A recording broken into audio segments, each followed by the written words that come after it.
Shalom, giving all praises to Yahweh, Bahashem Yahushai, Bahawar Kakadash, double honors to the apostles Nelzer Great Millstone, peace and salutations to all sincere Akim, enduring afflictions, making her calling and election sure.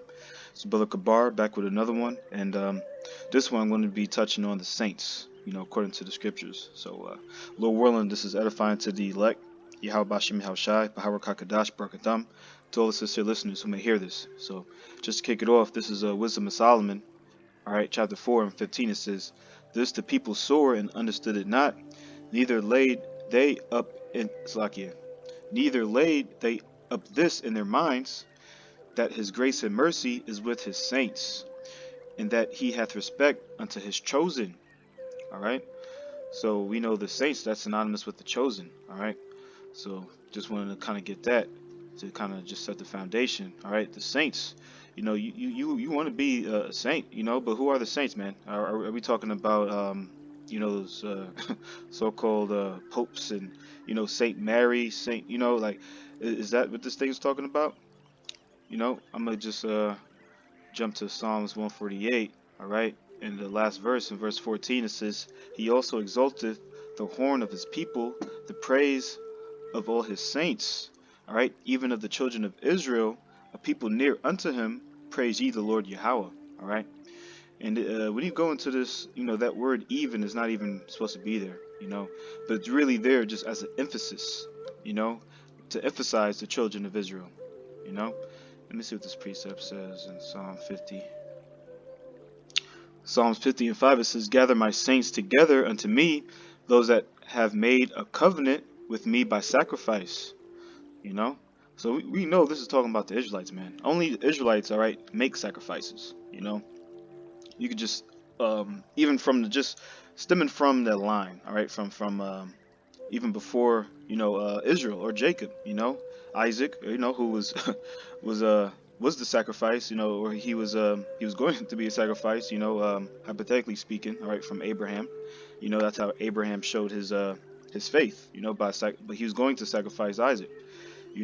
But even before Abraham, you had Noah, when he got delivered, from the flood, he went ahead and, offered a sacrifice. We had just going back to the time of Adam, we got Cain and Abel. Abel, he was offering a sacrifice that was pleasing to Yahweh Shem Yahushai. So ultimately, being a man of the Lord, being part of that chosen seed line, that's part of the characteristics. But not to go too far off, I'm gonna just get really the whole chapter in Psalms 149, because this really goes into what the saints are about, all right? Who the saints are and what the saints, all right, are about, all right? This is Psalms 149 verse 1. It says, "Praise ye the Lord Yahweh, sing unto the Lord Yahweh a new song, and his praise in the congregation of the saints, Salakia." And this kind of reminds me of Revelation, talking about the new song, that really the elect, the 144,000, let me just get that. Let me see.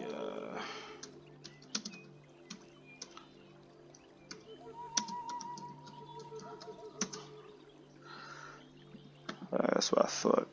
This is Revelation 14, and just to get the point, in verse 3, it says, "And they sung as it were a new song before the throne and before the four beasts and the elders, and no man could learn that song but the 144,000 which were redeemed from the earth." All right, so 144,000, we know that's the Israelites. You could just get that real quick in Revelation, the 7th chapter. All right, Revelation 7 and verse 4. It says, "And I heard the number of them which were sealed, and there were sealed 144,000 of all the tribes of the children of Israel." All right, so understanding that new song, all right, only the Israelites are going to know that new song. So just read Psalms 149, all right, and verse 1, it says, "Praise ye the Lord, Yahweh, sing unto the Lord a new song, and his praise in a congregation of saints. Let Israel rejoice in him that made him. Let the children of Zion be joyful in their king." All right, so we know this is talking about the Israelites, man. It says, "Let them praise his name in the dance. Let them sing praises unto him with a timbrel and harp." So, ultimately, this doesn't necessarily mean that we're going to always be out here dancing. You know, the 144,000 men, they're not going to just be dancing. You know what I'm saying? And singing. You know, we know Ecclesiastes, the 7th chapter, talks about, you know, it's better to be in a house of mourning, all right, than to be in a house of mirth. But ultimately, understanding what this song is about. Verse 4 it says, "For the Lord Yahweh taketh pleasure in his people. He will beautify the meek with salvation." All right, salvation, which we know is only for Israel. Let me just see this precept, Matthew 5:5. I'm going to start at verse 4. It says, "Blessed are they that mourn, for they shall be comforted." You know, just as I was bringing out. Verse 5, "Blessed are the meek, for they shall inherit the earth." You know, this is our Lord Yahushua speaking there, you know. But just to jump back into verse 5. It says, "Let the saints be joyful in glory. Let them sing aloud upon their beds. Let the high praises of Yahweh Bashim Haushai be in their mouth, and a two-edged sword in their hand." You know, let's see what the breakdown says. Alright, that's right. I mean, we know that this word is sharper than any two-edged sword, you know. So, you know, that's another point there, you know, talking about that two-edged sword in their hand, you know. But ultimately, you know, we're gonna get a couple precepts. You know, the saints, you know, they're gonna they're gonna take the kingdom. You know, it's gonna be by force. But just to get verse 7, all right, it says to execute vengeance upon the heathen and punishments upon the people. You know, this is the hey, this is that song, man. This is that song that the saints will be singing, man. That's right. You know, there's a particular precepts talking about, you know, vengeance, man. You know, that's what the saints, all right, we're patient, man. You know, Lord willing, I'm one of those men, you know, but the saints are patient, man. This is what the saints are hoping for. This is the good news. Verse 7 says to execute vengeance upon the heathen and punishments upon the people, to bind their kings with chains and their nobles with fetters of iron. You know, that's right, man. You know, this is what the saints are looking to do, man. You know, to put these heathen nations, all right, into captivity. And you can see this is literally what the scripture is talking about, man. You go to verse 7, it says to execute vengeance upon the heathen. All right, I want to get Revelation 13, Lord willing, but you know, a lot of brothers, we know where I'm headed with that. But just read 7 again, man. It says to execute vengeance upon the heathen and punishments upon the people, to bind their kings with chains and their nobles with fetters of iron, to execute upon them the judgment written. This honor have all his saints. Praise ye the Lord Yahweh. You know, this is the judgment written. This is something that has to happen. This is part of what the saints believe, man. The saints have faith and believe, all right, that this is going to happen, all right? You know? But just to get a couple more, they don't really have too much, but you know, a lot of folks they think that a saint is just some person who's just, you know, I mean, of course, you know, we're holy, we're clean, Lord willing, you know, I'm one of those men, you know, in the spirit, you know, but ultimately saints, you know, they have particular you know things in their mind that they're thinking about, you know, executing vengeance. You know, a saint ain't just gonna be all peaceful all the time, man. This is Revelation chapter 7. Actually, no, I already got that, Salakia. And I already got Psalms 149. Yeah, I didn't have too much more. This is Daniel chapter 7. All right, in verse 18 it says, "But the saints of the Most High shall take the kingdom and possess the kingdom forever, even forever and ever." All right. So we know in certain cases the word forever, it doesn't necessarily mean, you know, eternal. But this right here is emphasizing, this is talking about eternal, man. Once we possess the kingdom, all right, pursuant to 2 Ezra 6 and 9, all right, Jacob is the beginning of it that followeth, all right, beginning of that kingdom, all right, then that's it, you know. There's no, transfer of power after that, man. Once the saints inherit the kingdom, that's it, you know. It talks about the elected Israel. Let me see. I think I already brought that out. Khan. But just to continue in Daniel 7 and verse 19, it says, "Then I would know the truth of the fourth beast," all right, which we know that's the Roman Empire. If you go into this chapter, it's talking about the four beasts, all right. The fourth beast is that Roman Empire, all right. It says, "Which was diverse from all others, exceeding dreadful, whose teeth were of iron and nails of brass, which devoured, brake in pieces, and stamped the residue with his feet." Let me see if this breakdown. Yeah, ancient Romans 20. It says, "And of the 10 horns that were in his head, and of the other which came up, and before whom 3 fell, Even of that horn had eyes and a mouth that spake very great things, whose look were more stout than his fellows.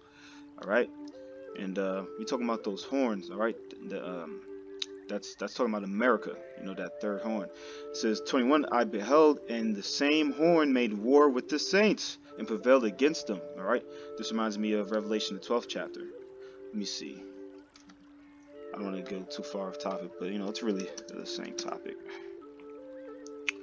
Revelation 12 and verse, or I think it really might be 13 that I'm thinking about. So, yeah, I think it might be 13.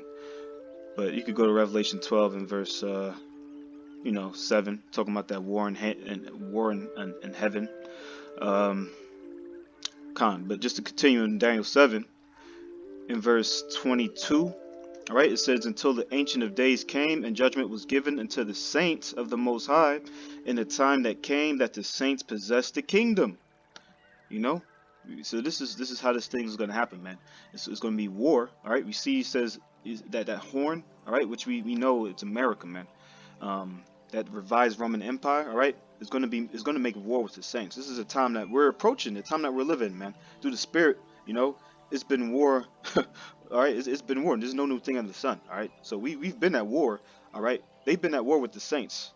But now this is a high time of prophecy. The saints, we're rising up. We're waking up out of our sleep, man. The light. That third part. If you go into the trumpets, the third part of the sun, is not hid. But just to continue, in verse 23, it says, thus he said, the fourth beast shall be the fourth kingdom upon the earth, which shall be diverse from all kingdoms, and shall devour the whole earth, and shall tread it down, and break it in pieces. All right. So, that's right. The modern Roman Empire, man. This is, I like to bring out Ecclesiastes 1 and 9. There's no new thing under the sun, man. This is Roman Empire all over again.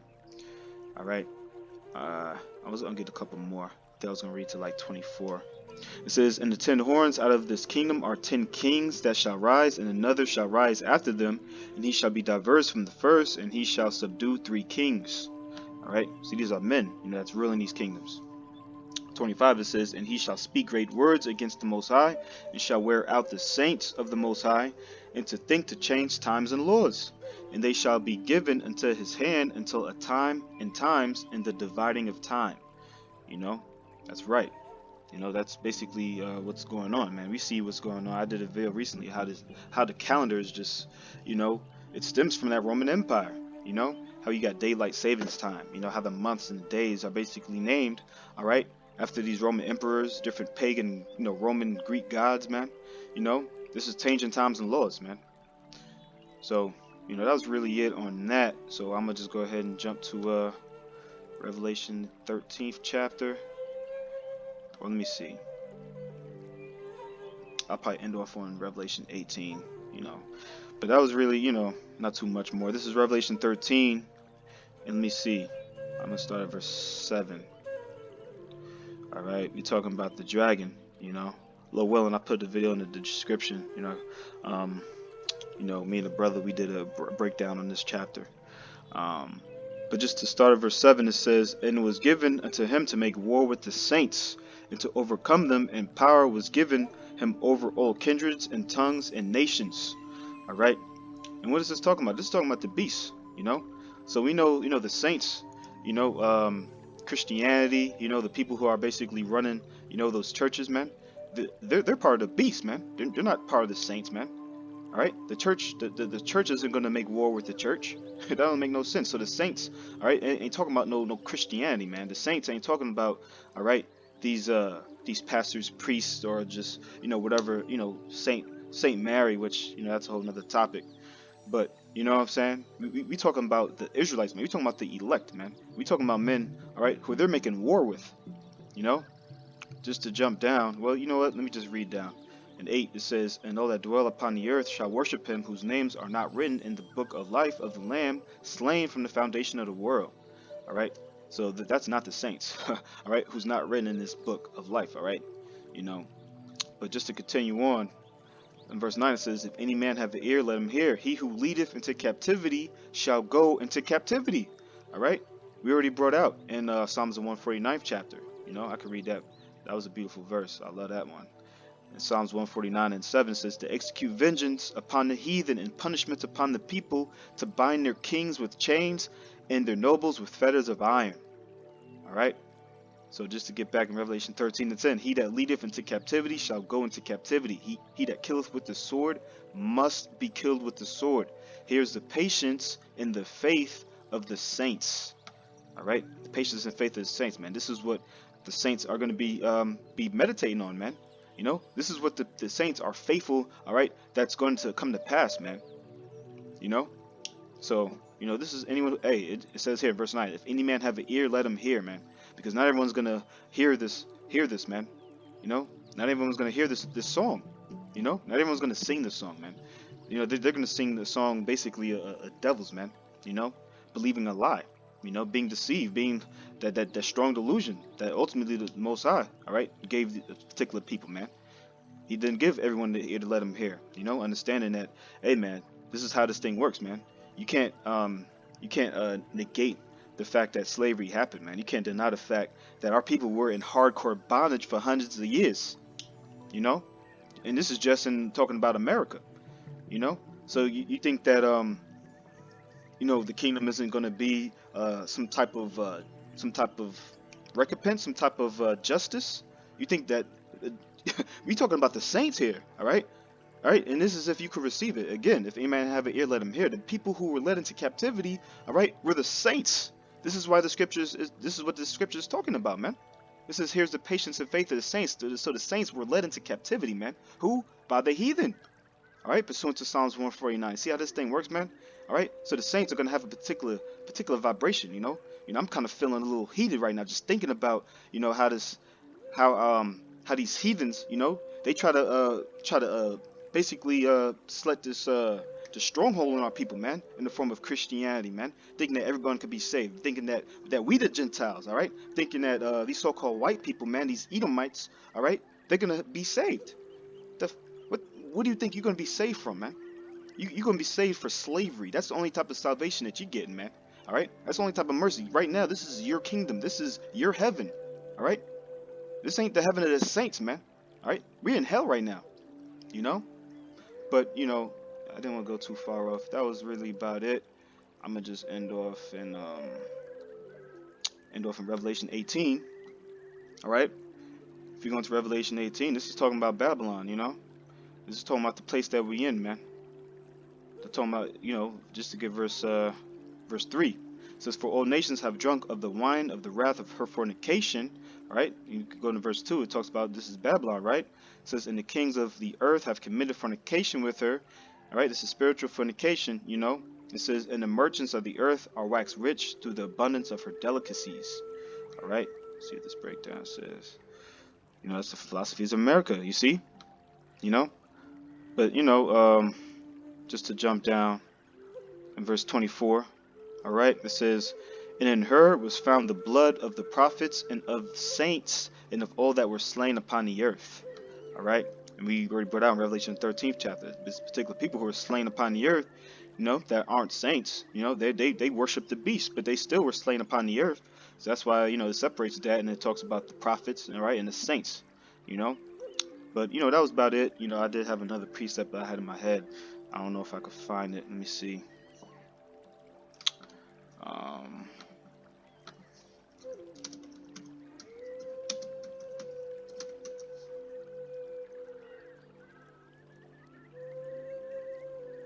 Salak, I think it was in Revelation. Let me see.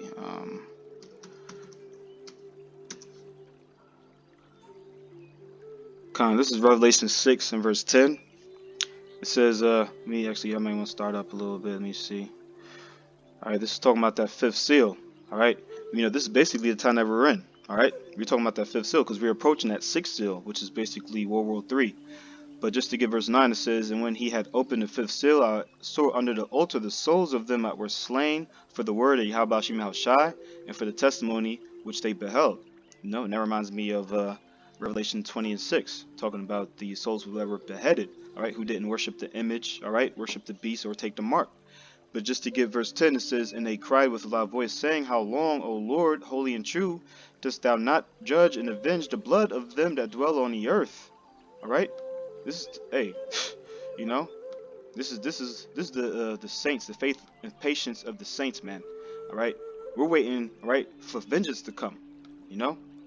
But Lord willing, this is edifying to the elect. With that, I want to give all praises to Yahweh, Bashem, Yahweh Shai, Bahawar Kakadash. Double honors to the apostles and elders of Great Millstone. Peace and salutations to all Sisei Akim, enduring afflictions, making their calling and election sure. Shalom to the elect, wa abababa.